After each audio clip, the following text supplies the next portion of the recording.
A Separate Piece, Disc 3. Chapter 6.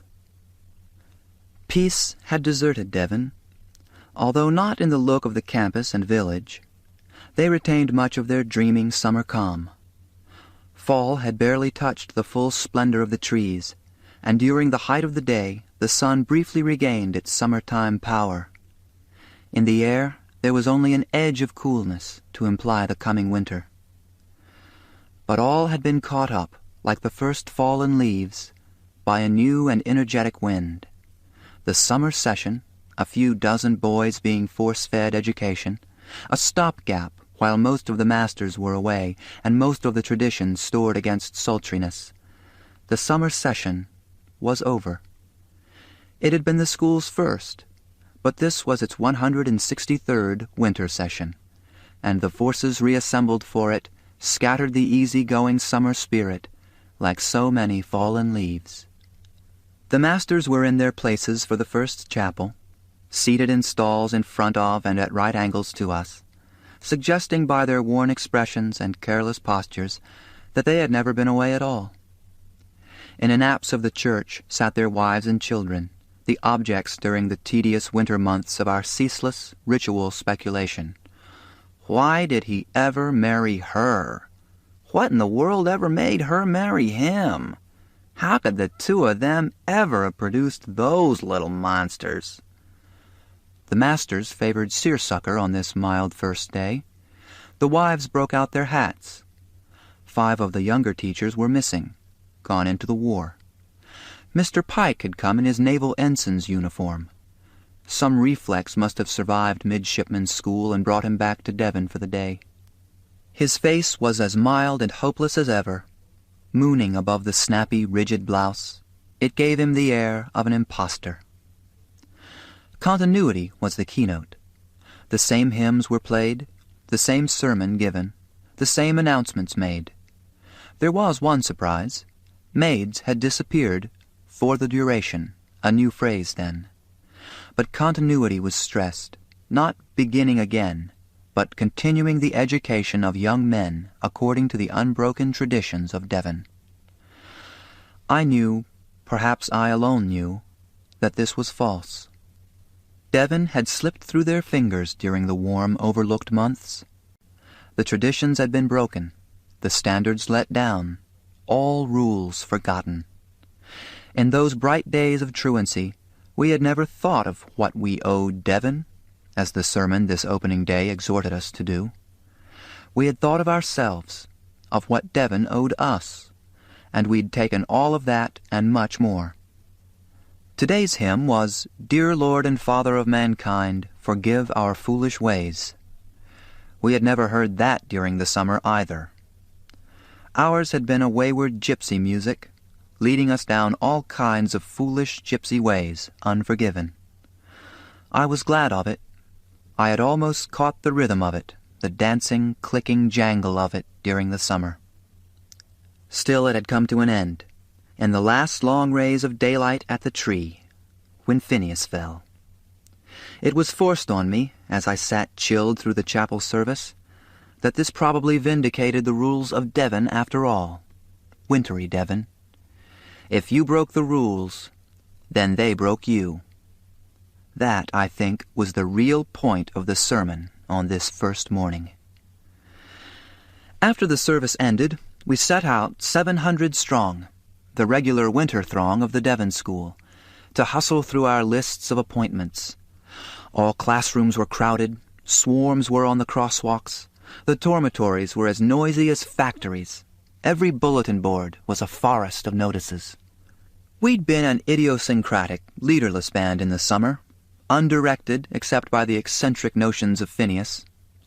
Now the official class leaders and politicians could be seen taking charge, assuming as a matter of course their control of these walks and fields, which had belonged only to us. I had the same room which Phinney and I had shared during the summer, but across the hall, in the large suite where Leper Lepellier had dreamed his way through July and August, amid sunshine and dust motes, and windows through which the ivy had reached tentatively into the room, here Brinker Hadley had established his headquarters. Emissaries were already dropping in to confer with him. Leper, luckless in his last year, as all the others, had been moved to a room lost in an old building off somewhere in the trees toward the gym. After morning classes and lunch, I went across to see Brinker, started into the room, and then stopped. Suddenly, I didn't want to see the trays of snails which Leper had passed the summer collecting, replaced by Brinker's files. Not yet. Although it was something to have this year's dominant student across the way. Ordinarily, he should have been a magnet for me, the center of all the excitement and influences in the class. Ordinarily, this would have been so, if the summer, the gypsy days, had not intervened. Now Brinker, with his steady wit and ceaseless plans, Brinker had nothing to offer in place of Leper's dust motes and creeping ivy and snails. I didn't go in. In any case, I was late for my afternoon appointment. I never used to be late, but today I was, later even than I had to be. I was supposed to report to the crew house, down on the banks of the lower river. There are 2 rivers at Devon, divided by a small dam. On my way, I stopped on the footbridge which crosses the top of the dam separating them, and looked upstream, at the narrow little Devon River sliding toward me between its thick fringe of pine and birch. As I had to do whenever I glimpsed this river, I thought of Phineas.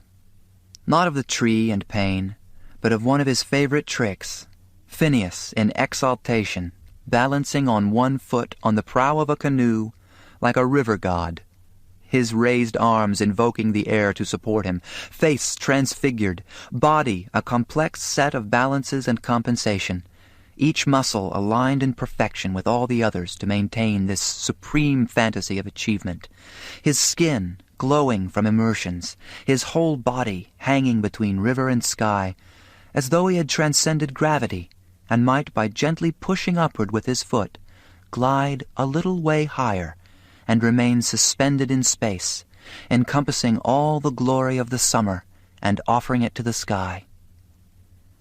Then, an infinitesimal veering of the canoe, and the line of his body would break, the soaring arms collapse, upshoot an uncontrollable leg, and Phineas would tumble into the water, roaring with rage. I stopped in the middle of this hurrying day to remember him like that. And then, feeling refreshed, I went on to the crew house beside the Tidewater River below the dam. We had never used this lower river, the Naguamset, during the summer. It was ugly, saline, fringed with marsh, mud, and seaweed. A few miles away, it was joined to the ocean, so that its movements were governed by unimaginable factors like the Gulf Stream, the polar ice cap, and the moon. It was nothing like the freshwater Devon above the dam, where we'd had so much fun all the summer. The Devon's course was determined by some familiar hills, a little inland. It rose among highland farms and forests, which we knew, passed at the end of its course through the school grounds, and then threw itself with little spectacle over a small waterfall beside the diving dam, and into the turbid Naguamset. The Devon school was astride these 2 rivers. At the crew house, Quackenbush, in the midst of some milling oarsmen in the damp main room, spotted me the instant I came in, with his dark, expressionless eyes. Quackenbush was the crew manager, and there was something wrong about him. I didn't know exactly what it was. In the throng of the winter terms at Devon, we were at opposite extremities of the class, and to me there only came the disliked edge of Quackenbush's reputation. A clue to it was that his first name was never used. I didn't even know what it was, and he had no nickname, not even an unfriendly one. "Late, Forrester," he said in his already matured voice. He was a firmly masculine type. Perhaps he was disliked only because he had matured before the rest of us. "Yeah, sorry, I got held up. The crew waits for no man." He didn't seem to think this was a funny thing to say. I did, and had to chuckle. "Well, if you think it's all a joke—" "I didn't say it was a joke." "I've got to have some real help around here. This crew is going to win the New England Scholastics, or my name isn't Cliff Quackenbush." With that blank filled, I took up my duties as Assistant Senior Crew Manager. There is no such position officially, but it sometimes came into existence through necessity, and was the opposite of a sinecure. It was all work and no advantages. The official assistant to the crew manager was a member of the class below, and the following year he could come into the senior managership with its rights and status. An assistant who was already a senior ranked nowhere. Since I had applied for such a nonentity of a job, Quackenbush, who had known as little about me as I had about him, knew now.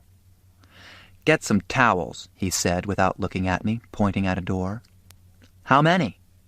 "Who knows? Get some. As many as you can carry." "That won't be too many." Jobs like mine were usually taken by boys with some physical disability, since everyone had to take part in sports and this was all disabled boys could do. As I walked toward the door, I supposed that Quackenbush was studying me to see if he could detect a limp, but I knew that his flat black eyes would never detect my trouble. Quackenbush felt mellower by the end of the afternoon as we stood on the float in front of the crew house, gathering up towels.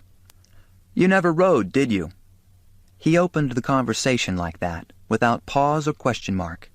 His voice sounded almost too mature, as though we were putting it on a little. He sounded as though he were speaking through a tube. "No, I never did. I rowed on the lightweight crew for 2 years. He had a tough bantam body, easily detectable under the tight sweatshirt he wore. "I wrestle in the winter," he went on. "What are you doing in the winter?" "I don't know. Manage something else." "You're a senior, aren't you?" He knew that I was a senior. "Yeah." "Starting a little late to manage teams, aren't you?" "Am I?" "Damn right you are." He put indignant conviction into this, pouncing on the first sprig of assertiveness in me. "Well, it doesn't matter." "Yes, it matters." "I don't think it does." "Go to hell, Forrester. Who the hell are you, anyway?" I turned with an inward groan to look at him. Quackenbush wasn't going to let me just do the work for him like the automaton I wished to be. We were going to have to be pitted against each other. It was easy enough now to see why, for Quackenbush had been systematically disliked since he first set foot in Devon, with careless, disinterested insults coming at him from the beginning, voting for and applauding the class leaders through years of attaining nothing he wanted for himself. I didn't want to add to his humiliations. I even sympathized with his trembling, goaded egotism he could no longer contain, the furious arrogance which sprang out now at the mere hint of opposition from someone he had at last found whom he could consider inferior to himself. I realized that all this explained him, and it wasn't the words he said which angered me. It was only that he was so ignorant, that he knew nothing of the gypsy summer, nothing of the loss which I was fighting to endure, of skylarks and splashes and petal-bearing breezes. He hadn't seen lepers' snails, or the charter of the Super-Suicide Society. He shared nothing, knew nothing, felt nothing, as Phineas had done. "You, Quackenbush, don't know anything about who I am." That launched me, and I had to go on and say, "or anything else." "Listen, you maimed son of a bitch." I hit him hard across the face. I didn't know why for an instant. It was almost as though I were maimed. Then the realization that there was someone who was flashed over me. Quackenbush had clamped his arm in some kind of tight wrestling grip around my neck, and I was glad in this moment not to be a cripple. I reached over, grasped the back of his sweatshirt, wrenched, and it came away in my hand. I tried to throw him off. He lunged at the same time, and we catapulted into the water. The dousing extinguished Quackenbush's rage, and he let go of me. I scrambled back onto the float, still seared by what he had said. "The next time you call anybody maimed," I bit off the words harshly so he would understand all of them, "you better make sure they are first." "Get out of here, Forrester," he said bitterly from the water. "You're not wanted around here, Forrester. Get out of here." I fought that battle, that first skirmish of a long campaign, for Finney.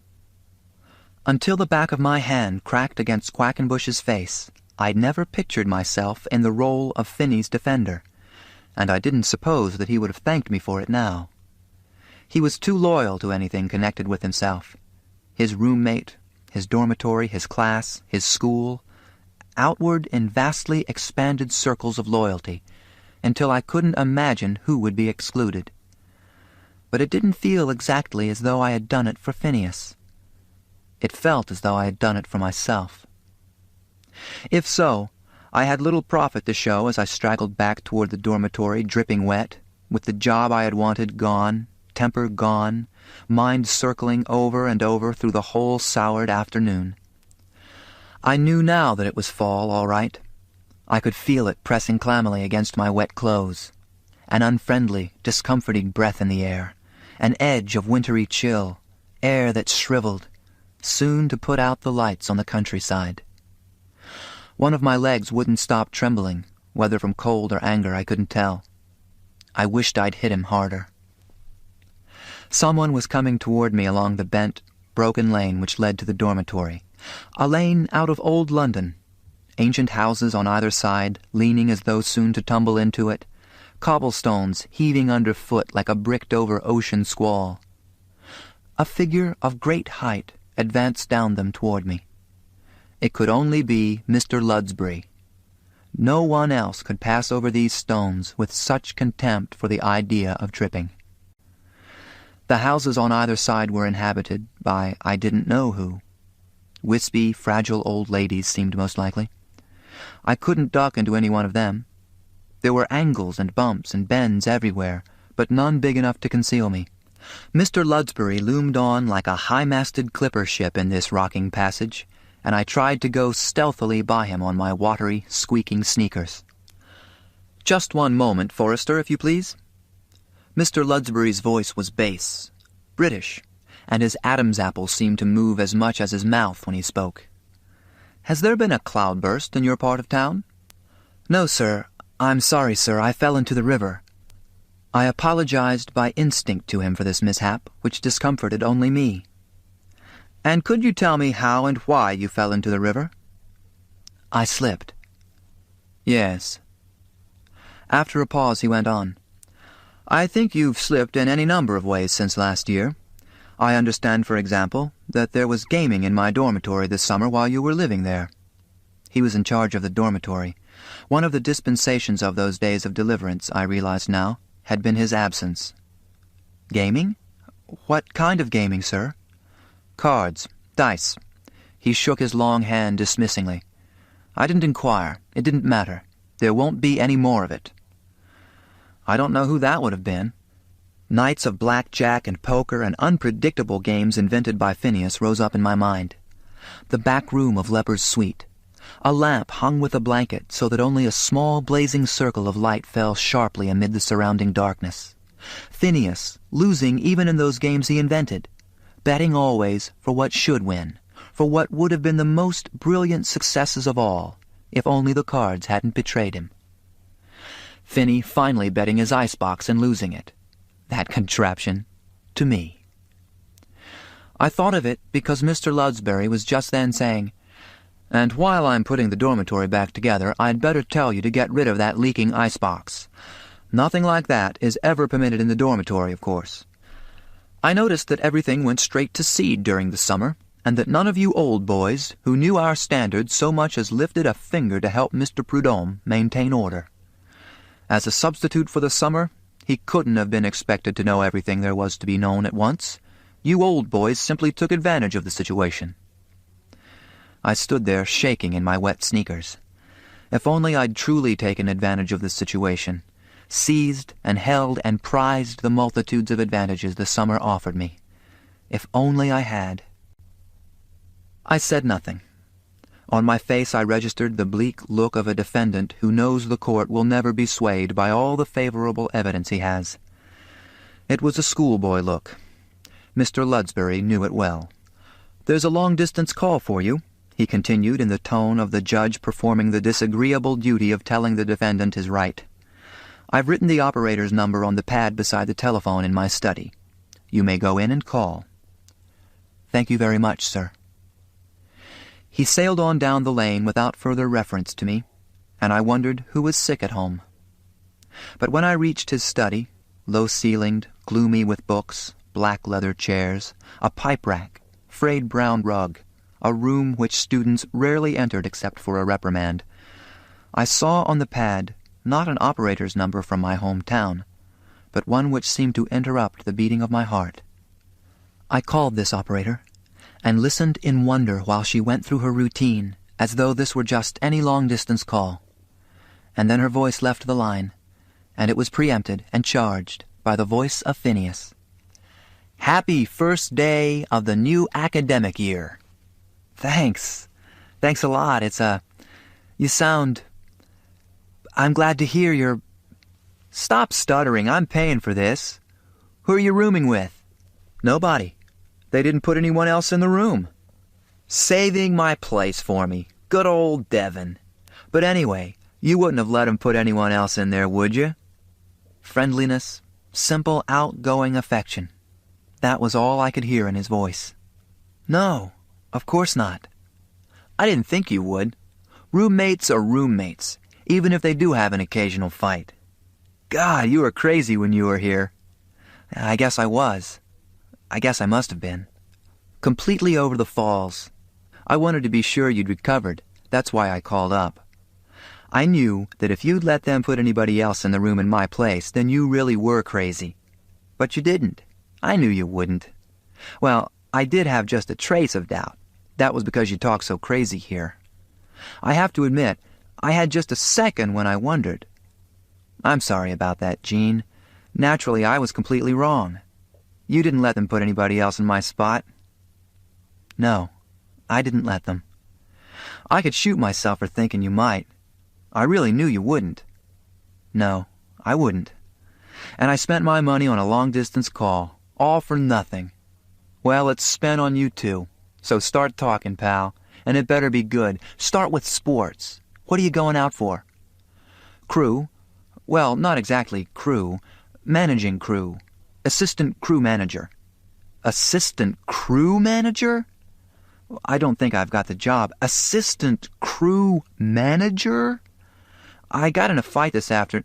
"Assistant crew manager?"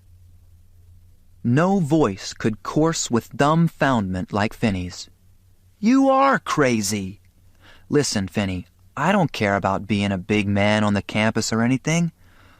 "What?" Much more clearly than anything in Mr. Ludsbury's study, I could see his face now, grimacing in wide, obsessed stupefaction. "Who said anything about whoever they are?" "Well, then what are you so worked up for?" "What do you want to manage crew for? What do you want to manage for? What's that got to do with sports?" The point was, the grace of it was, that it had nothing to do with sports. For I wanted no more of sports. They were barred from me, as though when Dr. Stanpole said, "Sports are finished," he had been speaking of me. I didn't trust myself in them, and I didn't trust anyone else. It was as though football players were really bent on crushing the life out of each other, as though boxers were in combat to the death, as though even a tennis ball might turn into a bullet. This didn't seem completely crazy imagination in 1942, when jumping out of trees stood for abandoning a torpedoed ship. Later, in the school swimming pool, we were given the second stage in that rehearsal. After you hit the water, you made big splashes with your hands to scatter the flaming oil which would be on the surface. So to Phineas I said, "I'm too busy for sports." And he went into his incoherent groans and jumbles of words, and I thought the issue was settled, until at the end he said, "Listen, pal, if I can't play sports, you're going to play them for me." And I lost part of myself to him then, and a soaring sense of freedom revealed that this must have been my purpose from the first, to become a part of Phineas. Chapter 7. Brinker Hadley came across to see me late that afternoon. I'd taken a shower to wash off the sticky salt of the Naguamset River. Going into the Devon was like taking a refreshing shower itself. You never had to clean up after it. But the Naguamset was something else entirely. I'd never been in it before. It seemed appropriate that my baptism there had taken place on the first day of this winter session, and that I'd been thrown into it in the middle of a fight. I washed the traces off me, and then put on a pair of chocolate-brown slacks, a pair which Phineas had been particularly critical of when he wasn't wearing them, and a blue flannel shirt. Then, with nothing to do until my French class at 5 o'clock, I began turning over in my mind this question of sports. But Brinker came in. I think he made a point of visiting all the rooms near him the first day. "Well, Jean," his beaming face appeared around the door. Brinker looked the standard preparatory school article, in his gray gabardine suit with square, hand-sewn-looking jacket pockets, a conservative necktie, and dark brown cordovan shoes.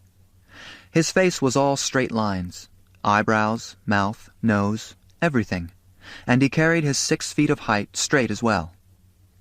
He looked but happened not to be athletic, being too busy with politics, arrangements, and offices. There was nothing idiosyncratic about Brinker, unless you saw him from behind. I did as he turned to close the door after him. The flaps of his gabardine jacket parted slightly over his healthy rump, and it is that, without any sense of derision at all, that I recall as Brinker's salient characteristic, those healthy, determined, not over-exaggerated, but definite and substantial buttocks. "Here you are in your solitary splendor," he went on genially. "I can see you have real influence around here, this big room all to yourself. I wish I knew how to manage things like you." He grinned confidingly and sat down on my cot, leaning on his elbow in a relaxed, at-home way. It didn't seem fitting for Brinker Hadley, the hub of the class, to be congratulating me on influence. I was going to say that while he had a roommate, it was frightened Brownie Perkins, who would never impinge on Brinker's comfort in any way, and that they had 2 rooms, the front one with a fireplace. Not that I grudged him any of this. I liked Brinker in spite of his winter session efficiency. Almost everyone liked Brinker. But in the pause I took before replying, he started talking in his light-hearted way again. He never let a dull spot appear in conversation if he could help it. "I'll bet you knew all the time Finney wouldn't be back this fall. That's why you picked him for a roommate, right?" "What?" I pulled quickly around in my chair, away from the desk, and faced him. "No, of course not. How could I know a thing like that in advance?" Brinker glanced swiftly at me. "You fixed it," he smiled widely. "You knew all the time. I'll bet it was all your doing." "Don't be nutty, Brinker." I turned back toward the desk and began moving books with rapid pointlessness. "What a crazy thing to say." My voice sounded too strained, even to my own blood-pounded ears. "Ah, the truth hurts, eh?" I looked at him as sharply as eyes can look. He'd struck an accusing pose. "Sure," I gave a short laugh. "Sure." Then these words came out of me by themselves. "But the truth will out." His hands fell leadenly on my shoulder. "Rest assured of that, my son. In our free democracy, even fighting for its life, the truth will out." I got up. "I feel like a smoke, don't you? Let's go down to the butt room." "Yes, yes, to the dungeon with you." The butt room was something like a dungeon. It was in the basement or the bowels of the dormitory. There were about 10 smokers already there. Everyone at Devon had many public faces. In class we looked, if not exactly scholarly, at least respectably alert. On the playing fields we looked like innocent extroverts. And in the butt room we looked very strongly like criminals. The school's policy, in order to discourage smoking, was to make these rooms as depressing as possible. The windows near the ceiling were small and dirty. The old leather furniture spilled its innards. The tables were mutilated, the walls ash-colored, the floor concrete. A radio with a faulty connection played loud and rasping for a while, then suddenly quiet and insinuating.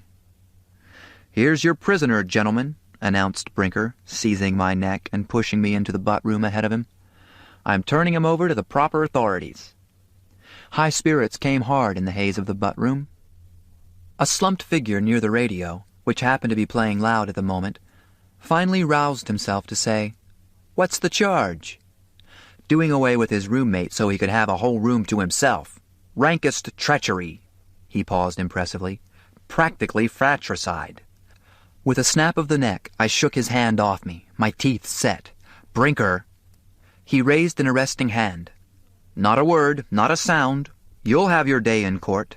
God damn it, shut up. I swear to God you ride a joke longer than anybody I know. It was a mistake.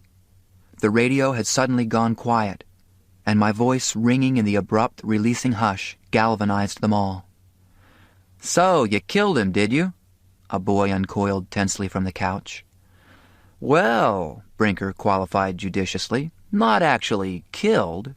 Finney's hanging between life and death at home, in the arms of his grief-stricken old mother. I had to take part in this, or risk losing control completely. I didn't do hardly a thing, I began as easily as it was possible for me to do. All I did was drop a little pinch of arsenic in his morning coffee. Liar, Brinker glowered at me. Trying to weasel out of it with a false confession, eh? I laughed at that, laughed uncontrollably for a moment at that. We know the scene of the crime, Brinker went on. High in that funereal tree by the river. There wasn't any poison, nothing as subtle as that. Oh, you know about the tree? I tried to let my face fall guiltily, but it felt instead as though it were being dragged downward. Yeah, there was a little contretemps at the tree. No one was diverted from the issue by this try at a funny French pronunciation. Tell us everything, a younger boy at the table said huskily. There was an unsettling current in his voice, a genuinely conspiratorial note, as though he believed literally everything that had been said. His attitude seemed to me almost obscene, the attitude of someone who discovers a sexual secret of yours and promises not to tell a soul if you'll describe it in detail to him. Well, I replied in a stronger voice, first I stole all his money. Then I found that he'd cheated on his entrance tests to Devon, and I blackmailed his parents about that. Then I made love to his sister in Mr. Ludsbury's study. It was going well. Faint grins were appearing around the room. Even the younger boys seemed to suspect that he was being sincere about a joke, a bad mistake to make at Devon. Then I only had to add, pushed him out of the tree, and the chain of implausibility would be complete. Just those few words, and perhaps this dungeon nightmare would end. But I could feel my throat closing on them. I could never say them. Never. I swung on the younger boy. What did I do then? I demanded. I'll bet you've got a lot of theories. Come on, reconstruct the crime. There we were at the tree. Then what happened, Sherlock Holmes? His eyes swung guiltily back and forth. Then you pushed him off, I'll bet. Lousy bet, I said offhandedly, falling into a chair as though losing interest in the game. You lose. I guess you're Dr. Watson after all. They laughed at him a little, and he squirmed and looked guiltier than ever. He had a very weak foothold among the butt-room crowd, and I'd pretty well pushed him off it. His glance flickered out at me from his defeat, and I saw to my surprise that I had, by making a little fun of him, brought upon myself his unmixed hatred. For my escape, this was a price I was willing to pay. French, I exclaimed. Enough of this contretemps. I've got to study my French. And I went out. Going up the stairs, I heard a voice from the butt-room say, Funny, he came all the way down here and didn't even have a smoke. But this was a clue they soon seemed to forget. I detected no Sherlock Holmes among them, nor even a Dr. Watson. No one showed any interest in tracking me. No one pried, no one insinuated. The daily lists of appointments lengthened with the rays of the receding autumn sun until the summer, the opening day, even yesterday, became by the middle of October something gotten out of the way and forgotten, because tomorrow bristled with so much to do. In addition to classes and sports and clubs, there was the war. Brinker Hadley could compose his shortest war poem ever written, The War is a Bore, if he wanted to, but all of us had to take stronger action than that.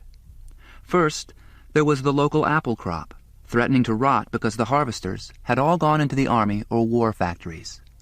We spent several shining days picking them, and were paid in cash for it. Brinker was inspired to write his Apple Ode. Our chore is the core of the war. And the novelty and money of these days excited us. Life at Devon was revealed as still very close to the ways of peace.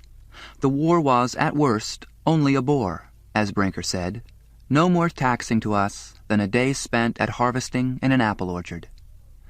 Not long afterward, early even for New Hampshire, snow came. It came theatrically, late one afternoon. I looked up from my desk and saw that suddenly there were big flakes twirling down into the quadrangle, settling on the carefully pruned shrubbery bordering the crosswalks. The 3 elms still holding many of their leaves, the still green lawns. They gathered there, thicker by the minute, like noiseless invaders conquering because they took possession so gently. I watched them whirl past my window. Don't take this seriously, the playful way they fell seemed to imply. This little show, this harmless trick. It seemed to be true.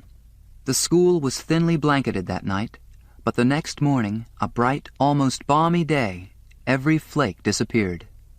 The following weekend, however, it snowed again. Then 2 days later, much harder, and by the end of that week, the ground had been clamped under snow for the winter.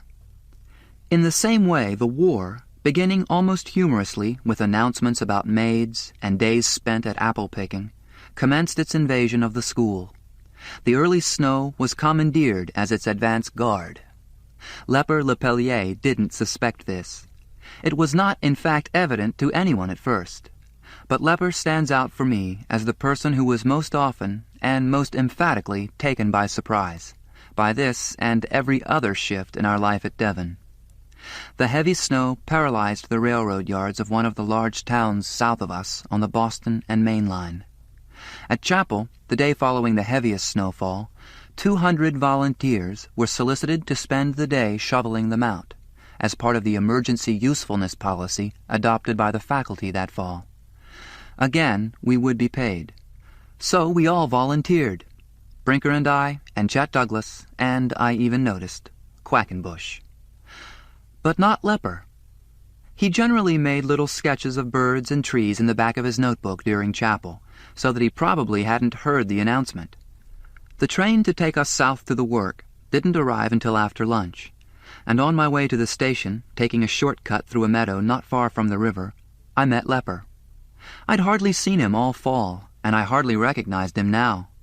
He was standing motionless on the top of a small ridge, and he seemed from a distance to be a scarecrow left over from the growing season.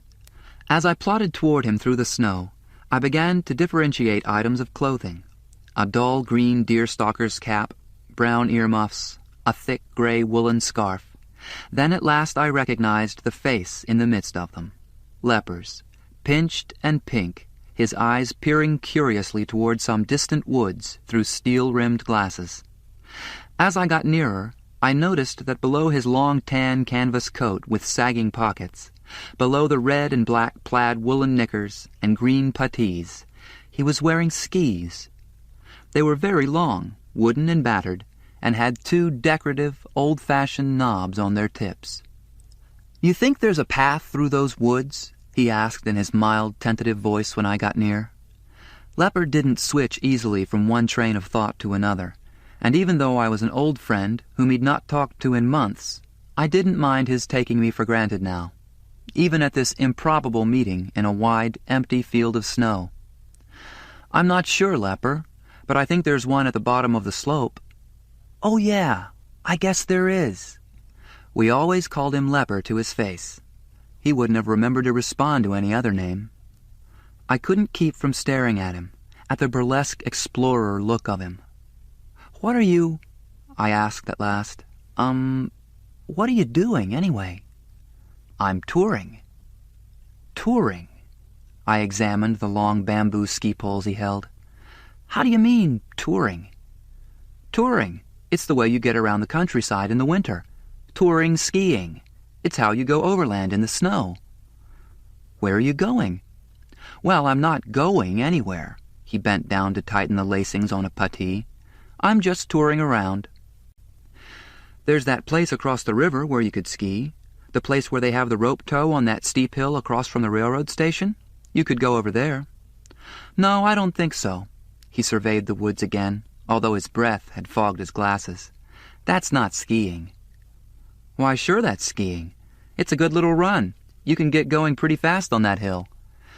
"Yeah, but that's it. That's why it isn't skiing.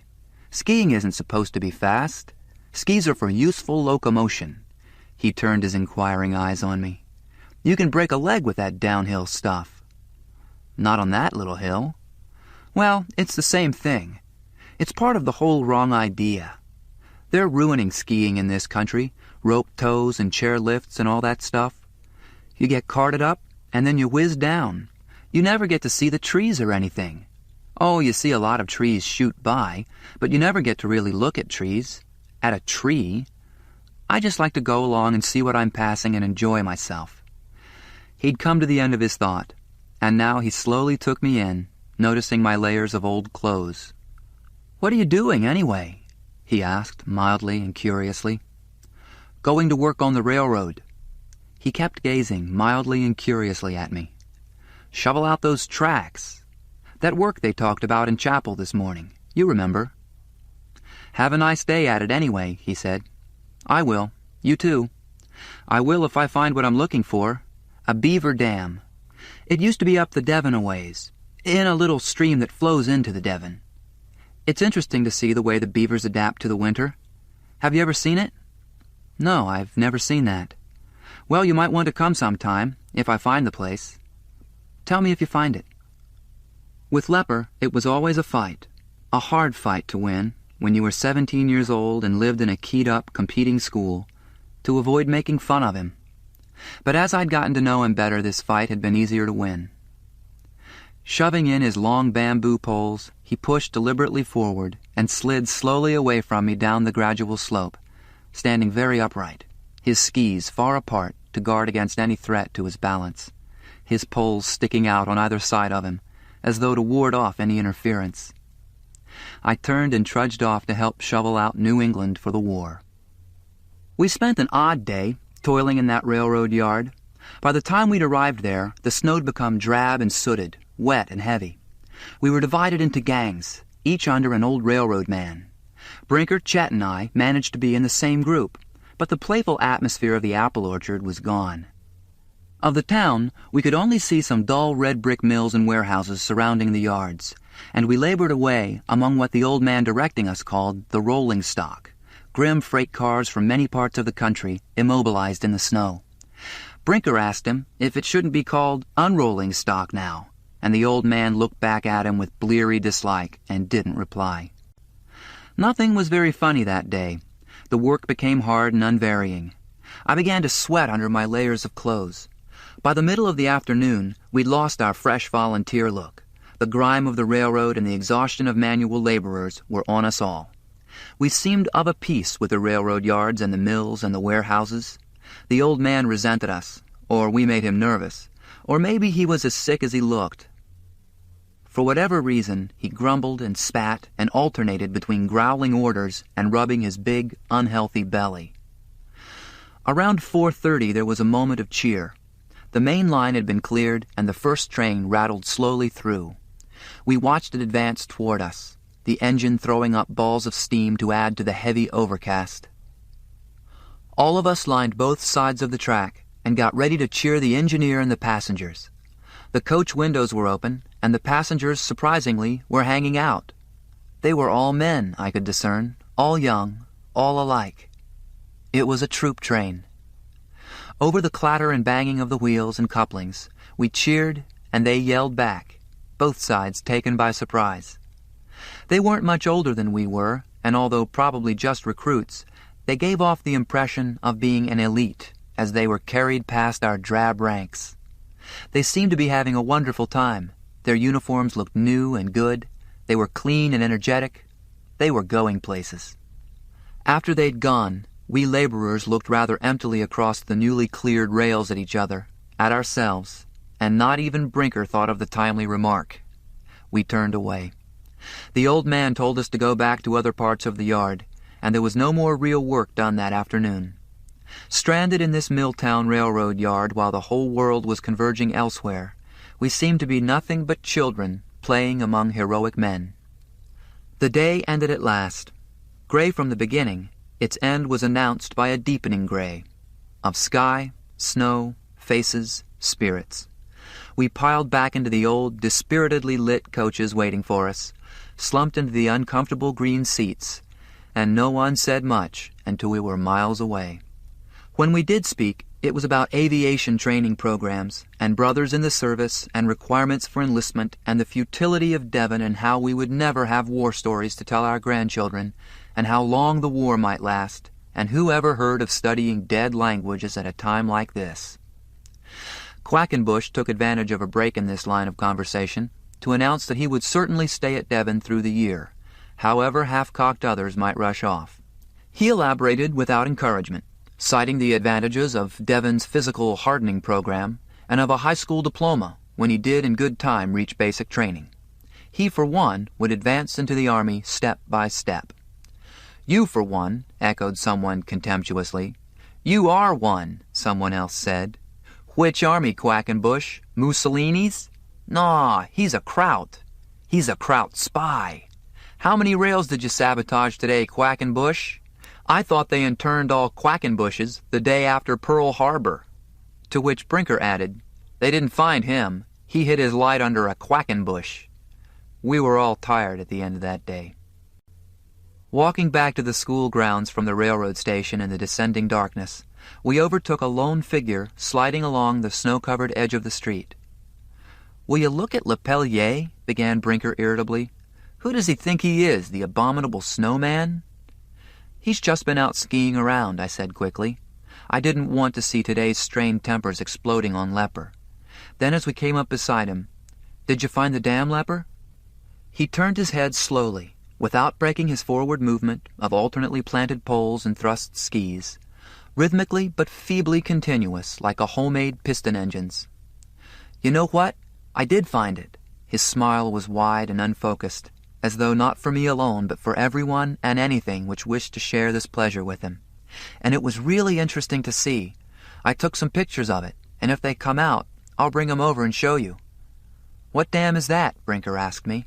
"It's a little dam up the river he knows about," I said. "I don't know of any dam up the river." "Well, it's not in Devon itself. It's in one of the tributaries." "Tributaries? To the Devon? You know, a little creek or something." He knit his brows in mystification. "What kind of a dam is this, anyway?" "Well," he couldn't be put off with half a story, "it's a beaver dam." Brinker's shoulders fell under the weight of this news. "That's the kind of a place I'm in with a world war going on. A school for photographers of beaver dams." "The beaver never appeared himself," Lepper offered. Brinker turned elaborately toward him. "Didn't he really?" "No, but I guess I was pretty clumsy getting close to it, so he might have heard me and been frightened." "Well..." Brinker's expansive, dazed tone suggested that here was one of life's giant ironies. "There you are." "Yeah," agreed Lepper after a thoughtful pause. "There you are." "Here we are," I said, pulling Brinker around the corner we'd reached which led to our dormitory. "So long, Lepper. Glad you found it." "Oh," he raised his voice after us. "How was your day? How did the work go?" "Just like a stag at eve," Brinker roared back. "It was a winter wonderland, every minute." And out of the side of his mouth to me, "Everybody in this place is either a draft-dodging Kraut or the scornful force of his tone turned the word into a curse. "A naturalist." He grabbed my arm agitatedly. "I'm giving it up. I'm going to enlist. Tomorrow." I felt a thrill when he said it. This was the logical climax of the whole misbegotten day, this whole out-of-joint term at Devon. I think I'd been waiting for a long time for someone to say this, so that I could entertain these decisive words myself. To enlist. To slam the door impulsively on the past. To shed everything down to my last bit of clothing. to break the pattern of my life. That complex design I'd been weaving since birth, with all its dark threads, its unexplainable symbols set against a conventional background of domestic white and schoolboy blue, all those tangled strands which required the dexterity of a virtuoso to keep flowing. I yearned to take giant military shears to it, snap, bitten off in an instant, and nothing left in my hands but spools of khaki which could weave only a plain, flat, khaki design, however twisted they might be. Not that it would be a good life. The war would be deadly, all right. But I was used to finding something deadly in things that attracted me. There was always something deadly lurking in anything I wanted, anything I loved. And if it wasn't there, as for example with Phineas, then I put it there myself. But in the war, there was no question about it at all. It was there. I separated from Brinker in the quadrangle, since one of his clubs was meeting, and he couldn't go back to the dormitory yet. "I've got to preside at a meeting of the Golden Fleece Debating Society tonight," he said in a tone of amazed contempt. "The Golden Fleece Debating Society. We're mad here, all mad," and he went off raving to himself in the dark. It was a night made for hard thoughts. Sharp stars pierced singly through the blackness, not sweeps of them or clusters or Milky Ways, as there might have been in the south, but single, chilled points of light, as unromantic as knife blades. Devon, muffled under the gentle occupation of the snow, was dominated by them. The cold Yankee stars ruled this night. They didn't invoke in me thoughts of God, or sailing before the mast, or some great love as crowded night skies at home had done. I thought instead, in the light of these cold points, of the decision facing me. Why go through the motions of getting an education and watch the war slowly chip away at the one thing I'd loved here, the peace, the measureless, careless peace of the Devon summer? Others, the Quackenbushes of this world, could calmly watch the war approach them and jump into it at the last and most advantageous instant, as though buying into the stock market. But I couldn't. There was no one to stop me but myself. Putting aside soft reservations about what I owed Devon and my duty to my parents and so on, I reckoned my responsibilities by the light of the unsentimental night sky, and knew that I owed no one anything. I owed it to myself to meet this crisis in my life when I chose, and I chose now. I bounced zestfully up the dormitory stairs, perhaps because my mind still retained the image of the sharp night stars, those few fixed points of light in the darkness. Perhaps because of that, the warm yellow light streaming from under my door came as such a shock. It was a simple case of a change of expectation. The light should have been off. Instead, as though alive itself, it poured in a thin yellow slab of brightness from under the door, illuminating the dust and splinters of the hall floor. I grabbed the knob and swung open the door. He was seated in my chair at the desk, bending down to adjust the gross encumbrance of his leg, so that only the familiar ears set close against his head were visible, and his short-cut brown hair. He looked up with a provocative grin. "Hi, pal. Where's the brass band?" Everything that had happened throughout the day faded like that first false snowfall of the winter. Phineas was back. Chapter 8. "I can see I never should have left you alone," Phineas went on before I could recover from the impact of finding him there. "Where did you get those clothes?" His bright, indignant eyes swept from my battered gray cap, down the frayed sweater and paint-stained pants, to a pair of clodhoppers. "You don't have to advertise like that. We all know you're the worst-dressed man in the class." "I've been working, that's all. These are just work clothes." "In the boiler room?" "On the railroad, shoveling snow." He sat back in the chair. "Shoveling railroad snow. Well, that makes sense. We always did that the first term." I pulled off the sweater, under which I was wearing a rain slicker I used to go sailing in, a kind of canvas sack. Phineas just studied it in wordless absorption. "I like the cut of it," he finally murmured. I pulled that off, revealing an army fatigue shirt my brother had given me. "Very topical," said Phineas through his teeth. After that came off, there was just my undershirt, stained with sweat. He smiled at it for a while, and then said as he heaved himself out of the chair, "There, you should have worn that all day. Just that. That has real taste. The rest of your outfit was just gilding that lily of a sweatshirt. Glad to hear you like it. Not at all, he replied ambiguously, reaching for a pair of crutches which leaned against the desk. I took the sight of this all right. I'd seen him on crutches the year before when he broke his ankle playing football. At Devon, crutches had almost as many athletic associations as shoulder pads, and I'd never seen an invalid whose skin glowed with such health, accenting the sharp clarity of his eyes, or one who used his arms and shoulders on crutches as though on parallel bars, as though he'd do a somersault on them if he felt like it. Phineas vaulted across the room to his cot, yanked back the spread, and then groaned, "Oh, Christ, it's not made up. What is all this crap about no maids?" "No maids," I said. "After all, there's a war on. It's not much of a sacrifice when you think of people starving and being bombed and all the other things." My unselfishness was responding properly to the influences of 1942. In these past months, Phineas and I had grown apart on this. I felt a certain disapproval of him for grumbling about a lost luxury with a war on. "After all," I repeated, "there is a war on." "Is there?" he murmured absently. I didn't pay any attention. He was always speaking when his thoughts were somewhere else, asking rhetorical questions and echoing other people's words. I found some sheets and made up his bed for him.